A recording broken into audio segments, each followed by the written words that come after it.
ఒక అడవిలో ఒక ఏనుగు ఒక ఎలుక ఉండేవి. ఏనుగు ఉత్సాహంగా అడవంతా తిరుగుతూ ఉండేది. ఒకరోజు ఏనుగు అడవిలో ఉన్న నదిలో నీరు తాగుతుండగా పక్కనే ఉన్న చిన్న గుట్టలో ఉన్న ఎలుక అంత పెద్ద ఏనుగు ఆకారాన్ని చూసి ఎలుకకు ఆశ్చర్యం వేసింది. ఒకరోజు ఎలుక ఏనుగు దగ్గరికి వెళ్లి, ఏనుగు, ఏనుగు, నాకు నీతో స్నేహం చేయాలని ఉంది అని చెప్పింది. ఆ మాటతో ఏనుగుకు బోలెడంత కోపం వచ్చింది. షీ షీ నా కాలిలో ముల్లంతా లేవు. నీకు నాతో స్నేహం కావాలా, పో అవతలికి అని కసిరి కొట్టింది.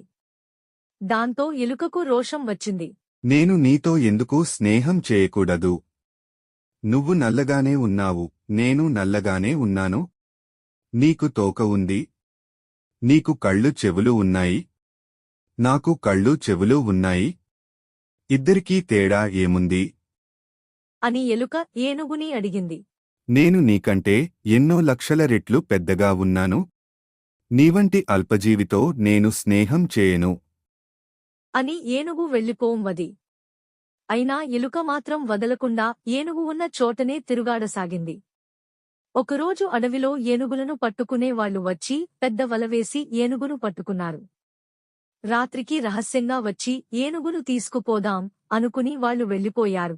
వలలో చిక్కిన ఏనుగు భోరున ఏడుస్తుండగా ఎలుక వచ్చి, అయ్యో, ఏడవకు, నేను నా మిత్రులను తీసుకువచ్చి నీకు బంధ విముక్తి కలిగిస్తాను అని చెప్పి ఇంకా బోలెడు ఎలుకలను తీసుకువచ్చింది. అవన్నీ కలిసి వల మొత్తం కొరికి ఏనుగును విడిపించాయి. అన్నీ కలిసి వేరే చోటికి పారిపోయాయి. ఆనాటి నుండి ఏనుగు ఎలుకతో స్నేహంగా ఉంటూ దాన్ని తన వీపు మీద ఎక్కించుకుని సరదాగా అడవి అంతా తిరిగేది. వేటగాళ్లు ఏనుగును పట్టుకున్నప్పుడల్లా ఎలుక వల తాళ్లను కొరికేసి ఏనుగును రక్షించేది.